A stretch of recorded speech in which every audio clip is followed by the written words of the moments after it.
Welcome to the Noonan's 2025 reflections and 2026 goals.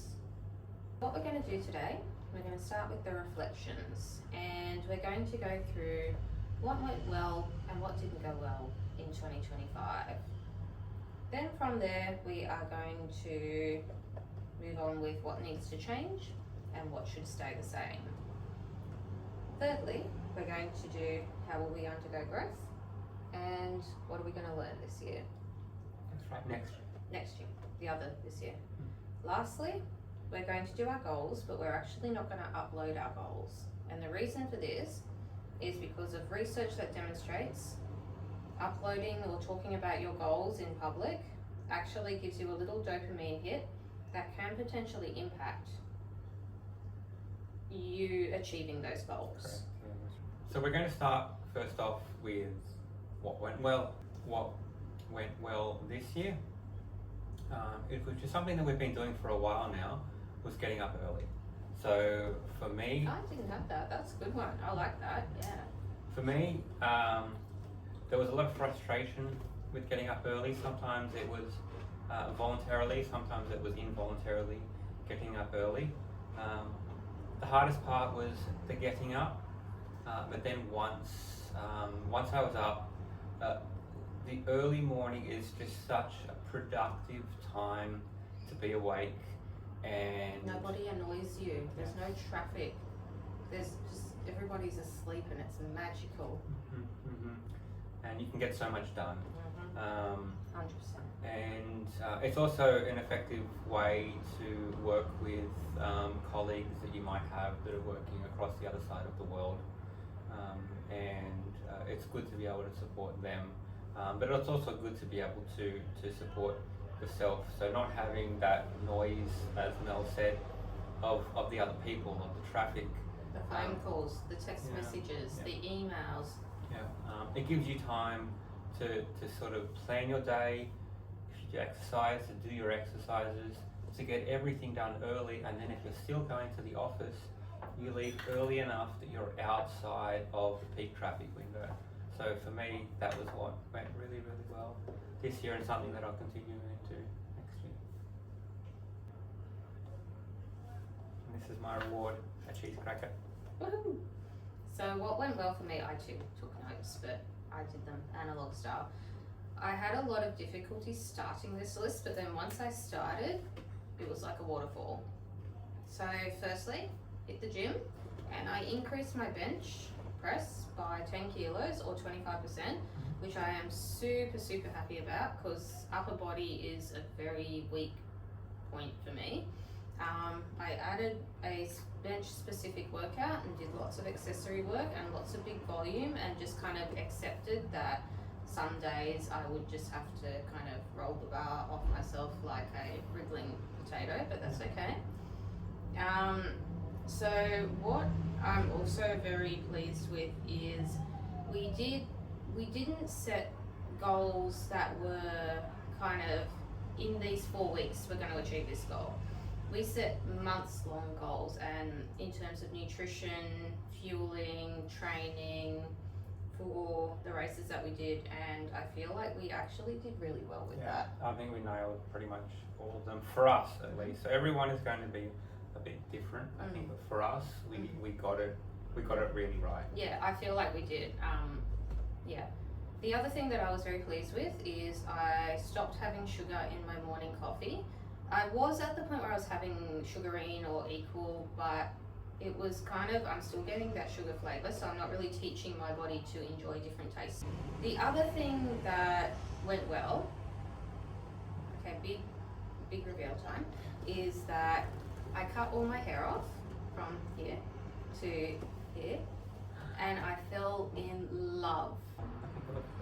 So that went well. The last thing I think is kind of one thing for both of us. The first miler that we did. Oh yes. And then it went really well. It did. And I tried not to put that in the list because I'm like, that's an obvious one, but then I was like, heck yeah. No, I think it's definitely worth mentioning. It was something that takes more than physicality. For me, I think what didn't go well was that I tend to overthink things. Now I say that, so for example, cooking. I do a bit of the cooking. He does all the cooking. Mel does quite a bit of cooking as He does well. all the cooking. And the washing. I'm And just a cat at this point. and I continually try to make meals that are good better. They still were good, they were just a bit raw. And They just This- had a different sort of texture. let's just say that if you know you like something a certain way and it works and it's simple and nobody gets poisoned, don't change it. I still love your effort. You. You did really well, and thank you for cooking. And what about you? What didn't go well? So my what didn't go well is kind of in two parts. So in terms of the first part, it is my inability to say no when people are begging me for shifts at work. If I would say yes, I'll do this, or yes, I'll help out there, or yes, I'll fill in and cover here, it's never enough. There will always be this expectation that you'll do more and you'll do more. At work, it is very, very important to me to give every single person the best possible experience. And while I truly feel that I did everything in my power to do so, it got really, really hard. So next on our list of what we're going to be achieving in 2026 is growth. How will we grow? How will we improve? And I think one of the big things for me is being less reactive and being more planned in my reactions when I do react. You're pretty controlled normally. Yeah, it can maybe sometimes come across that way, but there are definitely too many instances in my own self-reflection of me just reacting too quickly, and sometimes it's better to take a little bit of not literally a step back, but to just reflect upon what you've been asked, or what you're looking at, or the task that you've allocated to yourself, as professionally or personally as well, and just be a little bit more planned in how you react or respond, and maybe take on a little bit of the perspective of the other person in the terms of how would I want somebody to react if I was asking someone to do what somebody else is asking me to do. So for example, if someone asks you at work, can you format this Excel spreadsheet for me? And previously you may think, can't this person just do it themselves? Or why are they giving me this job because they think that I've got nothing to do? And what I'm trying to do to improve is to say, what if it were me that were asking somebody else to do something? Or why might they be asking this for me in the positive sense? And I'm just trying to be a little bit more structured and a little bit more considerate, I think, in my No email reactions. needs to be responded to within 5 minutes. That's right. And speaking of email responses, and a lot of people ask me why. So all of my emails, work emails, say that, are automatically on a 5-minute send delay. So the moment I hit send, it sits in the outbox, and then it gets sent automatically after 5 minutes. And I do that, and I've done that for a while now, because often I forget to add things to an email, or I want to go back and check. Send email, forget attachment. I've done it, believe me, I've done it. I do that all the time. It's such good practice to do that. Ultimately, I'd love to get to the point where I only check and respond to my emails once or twice a day. How good would that be? I just can't. Yeah, it's a process. Nice. So, Okay. oh, sorry. I'm gonna say, what about yourself now? Oh, thank you. So how do I want to undergo growth?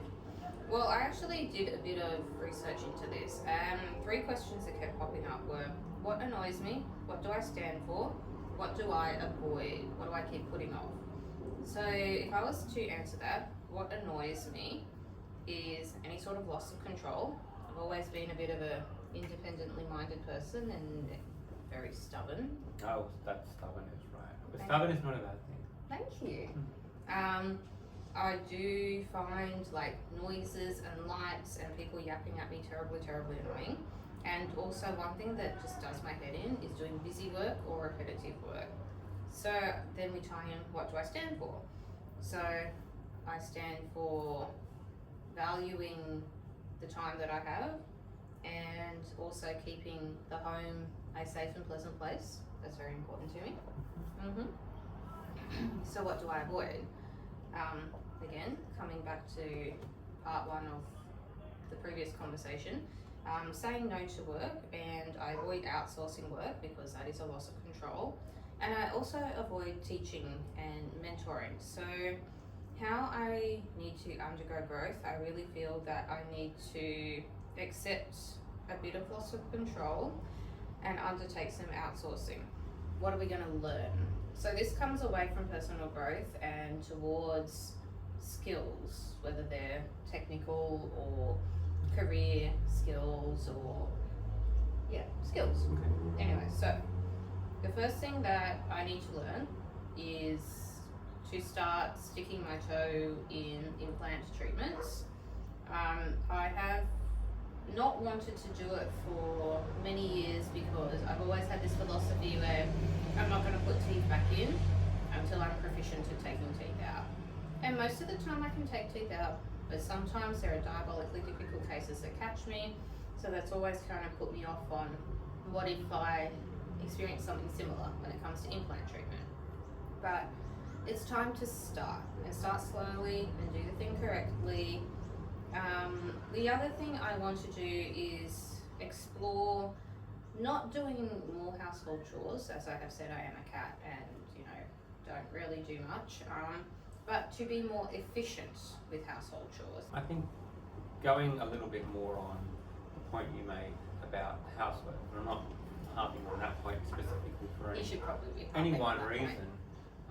So at the moment, Mel and I are on a 2-week break. This is our normal shutdown for the year, and what has really been working very well, I think for me, and I don't know if I can speak for Mel as well, is every day we've been making a list of what we've been wanting to achieve.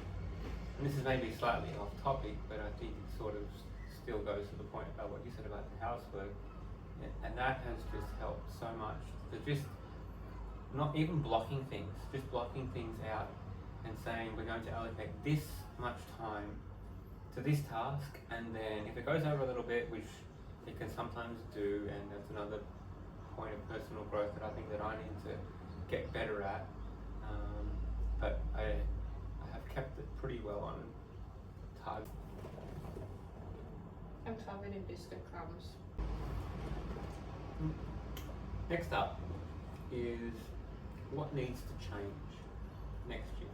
So I'm taking this to mean what needs to change in order for us, or for individually, each of us to achieve the goals that we're going to be setting out to do. Or even, unless you've specified that one of your goals is personal happiness, just to achieve happiness. Yeah. So I think for me, what needs to change is being less reactive. Not just to people, but to sometimes my own train of thought, where I need to get better at knowing when to talk and knowing when not to say anything. And it doesn't always have to be that in order for people to think that you're contributive, you don't have to always blurt out what you're thinking. Sometimes the noise that brings the most gravity is silence. Yeah, and I think a lot of what I've been trying to work on lately as well is knowing how to make that decision, knowing when to make that decision. It sounds like hard work. Yes, but I think that's what needs to change. I don't think you're mean though. No, it's not, I wouldn't say mean, but I wouldn't ask for your opinion if you were mean. I don't know, and I'll always give my opinion if you ask for it. Thank you. But you give your opinion kindly. Yeah. You never say, you look ugly in that dress. You always say, that's not the right style for you. You should try something in X color or Y style. That's true. You're very constructive like that. I do like that. Oh, see, you're already starting. I need to streamline a lot of what I do online, and I need to stop rotting on YouTube. I keep saying that, but you're on. What I want to do, and why I think a lot of my goals didn't go last year, is because I didn't do monthly check-ins, and so I got to the end of February and I'm like, and then I just never looked at it again. So it's in my calendar now. We're doing monthly check-ins to make sure that, not only are we on track, but also that the goal still fits. And I'm actually really shocked that I never did it before. I think I do need to do a little bit better with injury management. Just like sooking about my knee every morning is probably not the right way to continue the new year. Anyway, the other thing is, so I'm the sort of person, when it comes to alcohol, I will either be completely abstinent or I will drink till I pass out. There's never anything in between. So maybe a little bit of balance there would be a good change. That's a work in progress, but yeah. Okay. So next up is what should stay the same. What needs to stay the same in order for us to achieve what we want to achieve in 2026? I think the biggest standout for me is our routine. So the routine we have specifically, I think, in our fitness. So the importance, I think, of fitness and of exercise in maintaining a good mental balance and physical balance, especially as Mel mentioned earlier, we're both starting to get a little bit on now. Me a little bit more Dig so the grave and shove us in.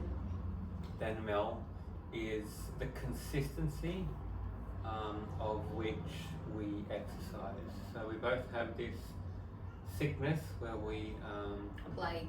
yes, have to exercise every day. We don't have to, we choose to. We choose to, but I think it's that mental resilience and that mental stubbornness that. Can we do a little segue? Mhm. What is the most bizarre place we have kept our streak saver, in your mind? Running through Dubai Airport, I think. That was going to be mine too. Yeah, I was Running gonna say- through Dubai Airport. Yeah. We did laps around Dubai Airport to make sure we kept our streak. So that's the sort of level that we're talking at, that we maintain the consistency. Although to be fair, I'd probably rather run through Dubai Airport than run through some of the airports in the US. Am I allowed to say that? Actually, I'm going to take a little additional what's the most bizarre place, because it wasn't necessarily a bizarre place that we've maintained our streak, but it was a bizarre time. So Mel mentioned earlier the miler, and for me, one of the more bizarre times of us maintaining our streak was at 12:01 It was. a.m. Yep. We ran through fog so thick you couldn't see the hand in front of your face. And we came out of some farmland onto a road, and I said, James, start running. We've got to keep this streak. And I made him run for 2.5 kilometres. Yeah. And when Mel said run, so we did run, The whole time. run. No, we didn't walk that The bit. miler. I made sure we ran every. Sorry. Sorry. Go.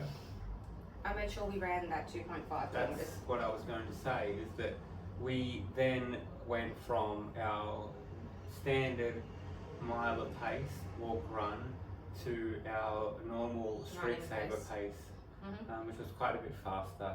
It was still slower than our normal pace because we had an unholy amount of stuff on our backs, We did. which we didn't even use. And there were a lot of confused looking other participants in the miler wondering why we're sprinting at 12 o'clock in the middle I of was the night. just taking advantage of the road. I'm a road runner. So what should stay the same for me? Firstly, I think we have a pretty strong communication with each other. I think so. I think so. Weirdly enough, when I had to go to bed at 8:30 and I could wake up whenever I wanted, I was always so tired. And I feel like I'm so much less tired now going to bed at 9 and waking up at 5. Yeah, Well, we I pretty much agree. wake up at 4:30 now. we do. Yeah. And sometimes I find I get more tired if The I more wake up I at sleep. 4 and go back to sleep and get up 100%, yeah. than if I just got up Yeah, when I yeah. felt tired at that moment. Absolutely, yeah. So I am planning, so we're going to do a 6-month alcohol abstinence, and every time I say this, life just gets really frustrating, and I just come home and I think, oh, I just really want to drink right now. But no, we're going to work on other strategies. But what should stay the same? We're going to continue the alcohol abstinence, but just extend it a little bit. So what we're going to do now is we're going to talk about our goals together. We're not going to upload this part of the video, or that part of the video, because again, we want to, see how we go. Mm-hmm. That way, if we, turn into sloths, there's no shame. Well, there is shame, but the shame is just contained into this room. But at the end of the year, we might release the video. And Yeah, at the end of the year, we're going to do a recap where we show what we've recorded today. So that's it from us. Happy 2026. Don't die. that should have been one of the main goals. Don't die. Mm. I feel like that's my goal every morning. But then you succeed. We love you all professionally, Mm. and Happy New Year. Happy New Year. Also, don't forget contraception if you don't want to have children.